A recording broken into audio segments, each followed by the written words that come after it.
Hey girl, thank you for tuning in. I want to talk about um, a time where I used to eat a whole entire dozen of donuts all by myself and just binge eat and just emotional eat. So, if you have ever struggled with emotional eating, then give me a hashtag struggle down in the comments below. If you are watching this on replay, then hashtag replay. If you're watching this live right now, then hashtag here in the comments. But I also want to give you some tips on emotional eating as well because I've been there before. I've been the person eating a whole dozen of donuts by myself. I've been the person buying the family size Reese's bag um, and diving into it with no end in sight and until I was like absolutely couldn't eat anything anymore. And a lot of that I remember being during times where like I wouldn't eat until like 5 p.m. I wouldn't eat until like 6 p.m. And then all of a sudden I'd find myself so hungry and I would just um, start to binge at that moment. So um, initially, I was kind of like doing like an intermittent fasting, if you will, but it wasn't on purpose. It was basically because I have ADHD. And so one of the things with that is that you can easily forget to eat. And a lot of people may have been there every now and then in their life, and they may have just like been so busy throughout their day where they just simply forget to eat, and then it hits 5 o'clock, 6 o'clock, you haven't eaten, and so the next thing that you eat, the next meal that you eat, you're inhaling it, um, and so that was like an everyday thing for me, though it wasn't just like here and there. It was literally um, like 5 days out of 7, if not all 7. I used to like forget to eat throughout the day, not eat, not feel the hunger um, until it was really bad. And then it'd be 5, 6 o'clock, and I'm inhaling a whole dozen of donuts. So, as a coach, I can relate to the fact that many of you struggle with emotional eating, struggle with binge eating. And I can tell you that the last 2 times that I've gotten donuts, I literally have gotten one for myself and the others for my kids. And so I've gained a lot more control, and I can give you guys some tips on how to combat that, because honestly speaking, um, people are hired in these food companies.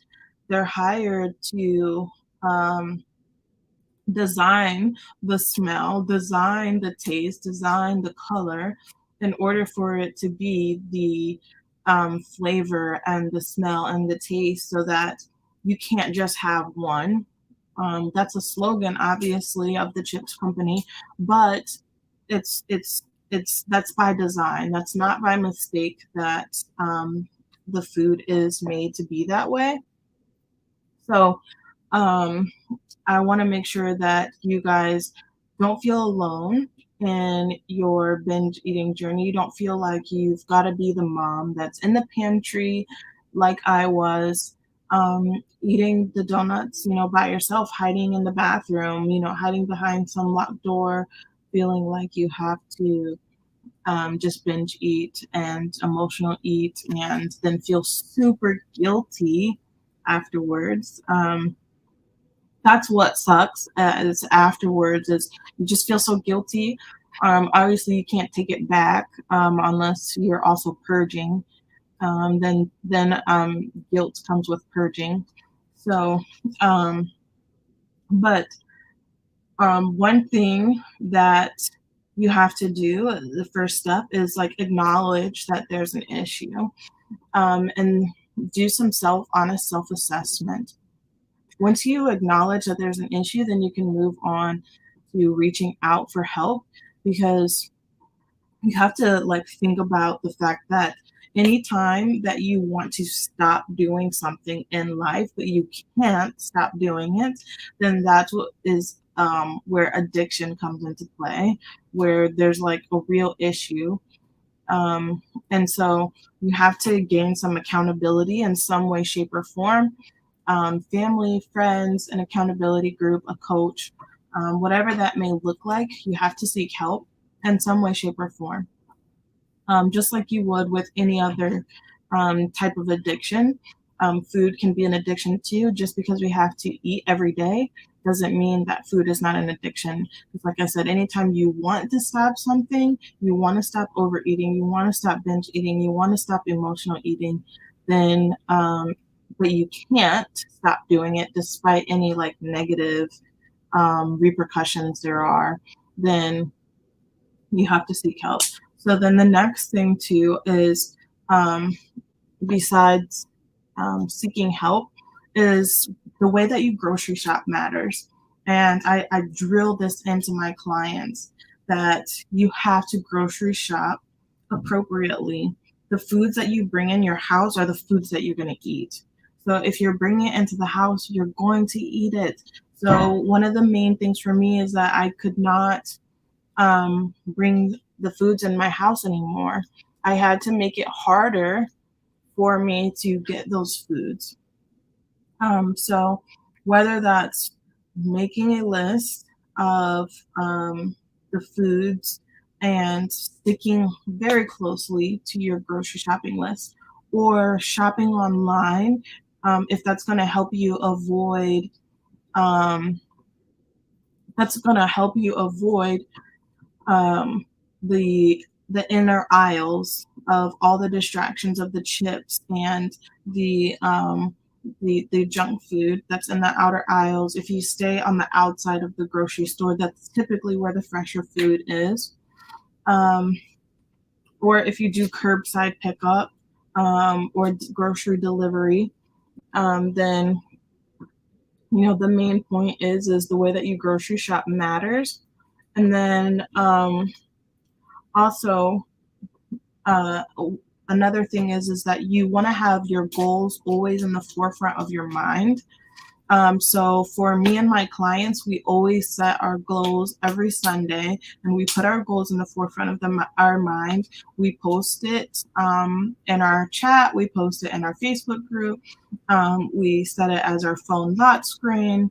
Post it on Instagram. Like literally, our goals are always in the forefront of our mind. And as a coach, I hold my team accountable for their goals.